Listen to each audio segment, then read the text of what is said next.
Kính thưa tất cả quý vị, hôm nay Quốc Võ rất là vui khi mà nhận được một cái lá thư. Phải đúng ra là một bức tâm thư của một người bác sĩ có uy tín, đang sống tại Pháp rất nhiều năm.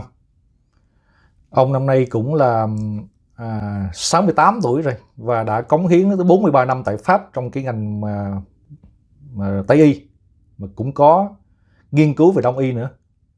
Và hiện tại giờ ông đã về hưu nhưng mà vẫn còn hợp tác với một số những bệnh viện, đặc biệt là bệnh viện Y Dược Huế. Ông đã theo dõi cái vụ việc này khá là lâu, cho nên là ông cũng đã có một cái tiếng nói riêng của bản thân mình. Thì Quốc Võ xin đọc lại cái bức thư này cho quý vị cùng nghe nha. Xin mời quý vị cùng nghe. Paris, ngày 20 tháng 4 năm 2021. Chào Quốc Võ. Năm nay tôi 68 tuổi, bác sĩ khoa phục hồi chức năng sau chấn thương, đột quỵ, nghẽn mạch máu tim và bác sĩ cho người lao động, hành nghề 43 năm tại Pháp.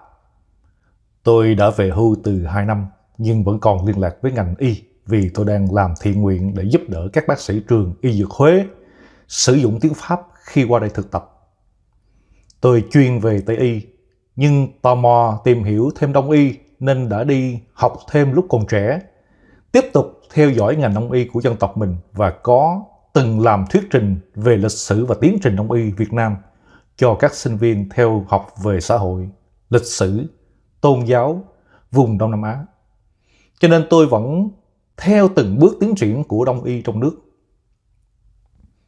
Nếu ông Võ Hoàng Yên qua Pháp để làm những gì ông đã làm thì có thể trong vài ngày là ông bị nhốt tù ngay vì hành nghề bất hợp pháp. Nếu ông làm từ thiện trong chùa ở Pháp thì ông chỉ có thể đọc kinh, thiền hay làm bất cứ điều gì mà không đụng chạm tới cơ thể và sức khỏe của người khác vì ông không có bằng bác sĩ được Hội đồng bác sĩ và cơ quan hành chính Pháp công nhận. Bên Pháp có những người không phải là y sĩ hay bác sĩ mà chỉ là người điều trị bằng thôi miên, bấm huyệt hay Reiki, tức là y học cổ truyền Nhật Bản dùng năng lượng của người chữa để làm cho người bệnh bớt stress hay đau đớn trong giai đoạn cuối ung thư. Họ phải học 2 năm, xin phép hành nghề qua trường dạy và hành chính. Bộ Y tế cho biết họ chữa loại bệnh gì và dùng phương pháp ra sao.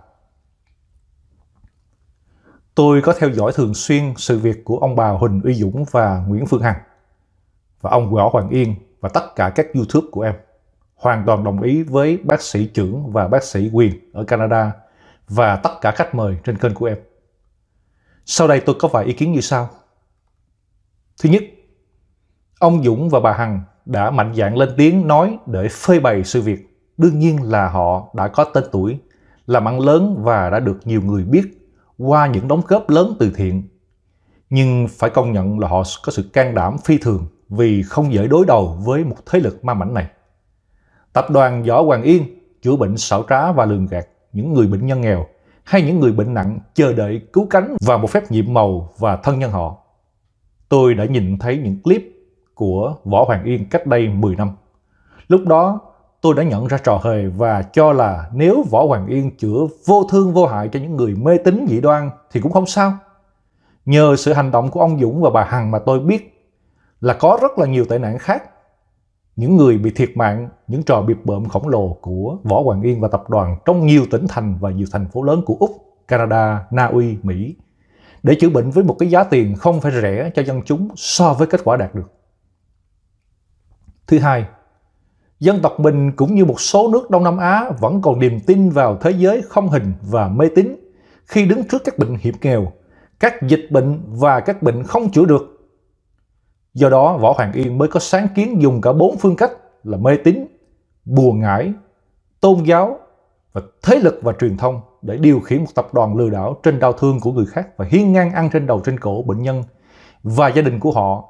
Đây là một cái giáo phái Võ Hoàng Yên có thế lực rất mạnh như là Scientology chẳng hạn. Và họ có một tổ chức có hệ thống thật chu đáo trong nước và ngoài nước. Thứ ba, những sơ hở rất rõ ràng mà từ lâu không ai lên tiếng để bắt Võ Hoàng Yên ngưng hành nghề chắc chắn là do một cái lý do tế nhị. Thế lực đông đảo có quyền lực, tay chân và đông đảo người phụ giúp trong nước và ngoài nước.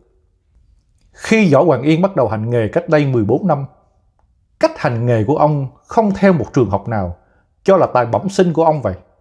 Ông ta hiên ngang hành nghề trái với y khoa là phải có sự đồng hành của các thế lực.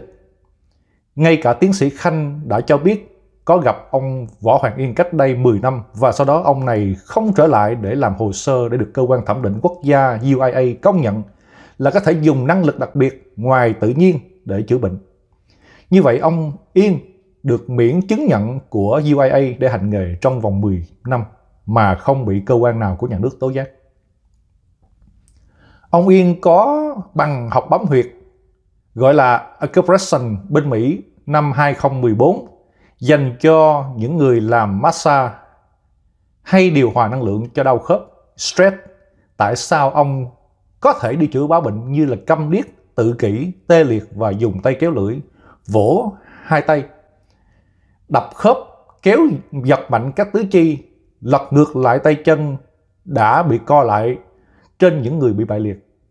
Và để cho các đệ tử bấm huyệt, làm sao ông có thể có bằng trung cấp đông y của trường Tuệ Tĩnh của Hà Tĩnh, trong khi vẫn tiếp tục chữa bệnh, di chuyển trong nước và ngoài nước từ năm 2017 đến năm 2018. Vả lại khi có bằng này và thực tập trong một bệnh viện đông y 1 năm thì y sĩ đông y sẽ chỉ dùng thuốc nam và chăm cứu. Như vậy là ông Yên hành nghề mà không cần cơ quan chức năng công nhận. Sau đó ông đã xin bằng y sĩ đông y để hợp thức hóa cho về sau nếu bị kiện thưa, và ông vẫn tiếp tục hành nghề với những động tác riêng biệt, tự mình cho phép mình mà không ai có thể can thiệp vào. Vậy là ông lại dựa vào những thế lực rất lớn mạnh mới dám làm như vậy. Tịnh Độ Cư Sĩ là một giáo hội Phật giáo đã được nhà nước Việt Nam công nhận và họ có bác sĩ, y sĩ, đông y điều trị bệnh nhân nghèo với thuốc nam và chăm cứu với tính cách từ thiện và chỉ nhận tiền tượng trưng của bệnh nhân khi bốc thuốc.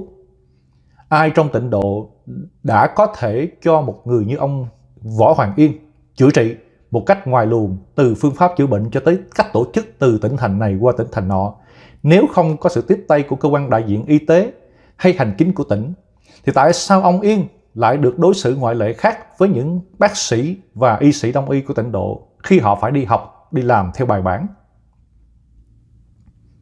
Sau đến ở các nước ngoài, những người đại diện của chùa và những người làm trung gian cho ông Yên đã giang tay móc nối tiếp để ông thực hiện ý đồ đã làm được trong nước và cũng không cần kiểm chứng gì cả. Và ông cũng được giới truyền thông nước ngoài vô tình hay cố tình quảng cáo cho ông qua truyền hình, báo chí và có cả tham dự của những dân biểu. Đương nhiên là trong tập đoàn này có những người có thế lực chia chác nhau tiền bạc và có những người bị mắc lừa làm từ thiện hay truyền thông chân thật nhưng bị ông này lợi dụng. Y pháp đông y của Việt Nam đã khá rõ ràng và về việc học tập và hành nghề có ghi chú rõ ràng trên website Y học cổ truyền Việt Nam. Thì tại sao lại để lọt qua lưới một ông Võ Hoàng Yên vì ông không cần thực hành những điều bắt buộc cho mọi người? Thứ tư, cho tới bây giờ những nhà nước còn tiếp tục điều tra, nhưng việc đầu tiên là cơ quan nhà nước và Bộ Y tế chưa chính thức cấm ông này hành nghề với phương pháp mà ông dùng, mà chỉ có công an Quảng Ngãi lên tiếng, chứng tỏ là dây nhợ nhiều thế lực tôn giáo chính phủ quá nhiều làm cho việc cấm đoán hay chính thức cũng khó khăn. Ngay cả Ủy ban nhân dân tỉnh Bình Thuận mà còn dám phạt ông bà Hằng về vấn đề nói không đúng trên truyền thông thì mình cũng hiểu là có sự che chở trước cho những người đã giúp đỡ ông Yên, đã lơ là trong việc cho ông hành nghề. Làm sao có thể chấp nhận bằng cấp do Viện Đông y Hà Tĩnh cấp cho ông Yên mới đây để ông này chữa trị bệnh nhân một cách khác đặc biệt như vậy từ trên 10 năm? Sao nó cũng giống như giấy chứng nhận mua tôn sau khi bà Hằng đã tố cáo ông Yên ăn chặn bớt tiền để chữa chạy tội. Ngay cả nếu ông có cái bằng giả mà Ủy ban nhân dân tỉnh Bình Thuận không truy cứu, Ủy ban này cũng không thể chấp nhận ông này làm những động tác không có trong chương trình học ở Hà Tĩnh. Mà kể cũng lạ, Hà Tĩnh hình như cũng đã tiếp cho ông Y chữa bệnh và sau đó đã bỏ hoang một cơ sở mà Hà Tĩnh xây dựng ra để ông Võ Hoàng Yên chữa bệnh trước khi ông có bằng cấp tại đây. Có quá nhiều điều phi lý. Thứ năm, về cách chữa trị, tôi xin miễn nhắc lại những gì bác sĩ trưởng đã phát biểu. Tất cả các bác sĩ Tây y và Đông y, ngay cả y sĩ cũng cần bệnh án, tránh biểu diễn và phải theo dõi nhiều lần mỗi bệnh nhân. Chỉ có tập đoàn thần y của ông Yên mới dám để cho ông biểu diễn trong vài phút và khi bệnh nhân đau hay ngất xỉu, ông và các đệ tử cũng không cần biết. Thứ 6, không có bác sĩ nào làm việc mà phải có luật sư đi theo vì họ chỉ cần luật sư khi bị kiện. Ở đây ông Yên dám đem theo luật sư như một chủ một tập đoàn lớn làm ăn quốc tế, chứng tỏ là một tập đoàn kinh tế chứ không phải là y sĩ, nhất là y sĩ từ thiện. Thứ 7, những người trong số đã bị tổn thương vật chất, tinh thần, sức khỏe, công sức, thời gian đã lên tiếng. Còn những người chỉ bị tốn tiền một lần hay chỉ đơn giản được chữa bệnh thông thường như đau nhức thì họ không lên tiếng. Cũng dễ hiểu vì các chứng thông thường này dùng thuốc chăm cứu hay không làm gì hết, cũng hết bệnh, nên họ bỏ qua, nhất là khi thấy áp lực phía ông Yên. Tôi xin kết luận đây là một sự kiện lừa đảo quốc tế lớn của thế kỷ, mượn tiếng Đông y và Phật giáo, dùng mê tín, bùa ngải và thế lực để áp đặt trên những người đa số mong mỏi được hết bệnh cho mình hay cho người thân. Chúng ta chờ xem kết quả ra sao, vì có nhiều thành phần tham dự: chức sắc, y tế, đại diện tôn giáo, gia đình, bà con, người thân của ông Yên. Sau đó có rất nhiều phức tạp và tế nhị nên những kết luận cao cấp và cấp tính vẫn chưa được đưa ra mặc dù đã quá rõ ràng rồi. Tôi chưa thấy một vị bác sĩ giỏi ưu tú nào trên thế giới có gan lớn như ông này. Biểu diễn 5 phút như làm xiết và quay trong trống các thế lực và dân chúng xung quanh mình trong vòng 14 năm.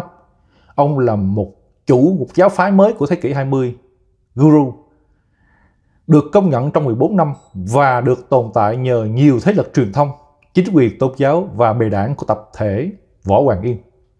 Nếu không có người trong cuộc, có uy tín trên thị trường làm ăn và công việc từ thiện như ông Dũng, bà Hằng, thì khó có tiếng nói nào sẽ làm rung chuyển được giới truyền thông.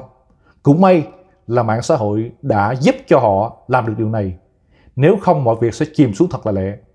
Các nhân chứng và tiếng nói của những người lương thiện đã hiểu biết đã góp phần làm áp lực tại thế lực hùng hậu bên Võ Hoàng Yên. Mong là sau sự cố này, chính quyền và y tế Việt Nam sẽ sáng suốt hơn trong việc kiểm soát cách hành nghề và truyền thông của những người lo cho sức khỏe dân chúng. Đây là một vấn đề nghiêm trọng, trong đó mọi người dân, dù nghèo khổ hay giàu có, đều có quyền học hỏi về sức khỏe, chọn người chữa tốt, thành tâm cho mình và biết trước bác sĩ hay y sĩ sẽ làm gì trong cách chữa bệnh. Cũng mong là các đại diện tôn giáo cũng để ý đến trách nhiệm của mình trong việc tiếp nhận một người như Võ Hoàng Yên trong địa phận của mình để chữa bệnh cho người dân, dù là trong nước hay ngoài nước. Thơ này không ngoài mục đích là cho Quốc Võ ý kiến của tôi để ủng hộ tinh thần làm việc của Quốc Võ và thêm một người hiểu tâm ý của vợ chồng ông Dũng, bà Hằng. Chúc Quốc Võ và người thân mọi điều bình an. Đây là một cái bức tâm thư của một vị bác sĩ xin giấu tên, đang sống tại Pháp và hành nghề rất là nhiều năm tại những cái bệnh viện lớn tại Pháp, trong cái khoa gọi là phục hồi chức năng sau chấn thương đột quỵ, nghẽn mạch máu. Đó quý vị, sau khi mà mình nghe xong cái lá thâm thư này đó của vị bác sĩ này thì quý vị nghĩ thế nào? Có tuyệt vời hay là không? Thì cho Quốc Võ xin ý kiến. Quốc Võ cũng xin thay mặt cho ông bà Nguyễn Phương Hằng, ông Dũng Đại Nam và tất cả những người nghèo khó khắp nơi, cảm ơn bác sĩ rất là nhiều. Chúc cho bác sĩ luôn luôn dồi sức khỏe và thân tâm an lạc. Và Quốc Võ sáng nay cũng được chia sẻ một cái clip từ em trai là Lý Lắc đó, một cái đoạn clip rất là dễ là thấy thương lắm, về một cái trường hợp của gia đình có người chồng là bị tai nạn cho nên là bị liệt nửa người 7-8 năm nay rồi, và vợ phải tần tảo nuôi con nhỏ, nuôi chồng rồi nuôi cha mẹ nữa, và rất là khó khăn. Cho nên thì Quốc Võ xin post cái đoạn clip mà chia sẻ của Lý Lắc lên trên với phần sau của cái clip này để cho mọi người thấy, mà ai mà có thương cảm đó, thì có thể là chia sẻ chút đỉnh về cái tình thương đó. Cứ liên lạc trực tiếp thẳng phía bên kênh của Lý Lắc nha quý vị nha, để cho biết thêm về cái chi tiết về cái gia đình này. Thì Quốc Võ cũng xin gửi chút tịnh tài để giúp đỡ cho gia đình đó. Mong rằng là mọi sự nó được diễn ra tốt đẹp trong tương lai. Thấy mà thương quá cho nên là mình không có thể cầm lòng được. Thôi thì Quốc Võ sẽ tạm dừng cái clip ở đây. Chúc cho tất cả mọi người một ngày thật là an lành hạnh phúc nha. I love you mọi người.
Ngày hôm nay thì con cũng biết được hoàn cảnh gia đình mình cũng khó khăn, thì con muốn ghi hình gia đình mình, hoàn cảnh gia đình mình, rồi con cũng muốn nhờ gửi đến cái clip này để mạnh thường quân họ thấy cuộc sống gia đình mình vất vả khó khăn như thế nào, để có thể là mạnh thường quân họ sẽ hỗ trợ cho gia đình mình.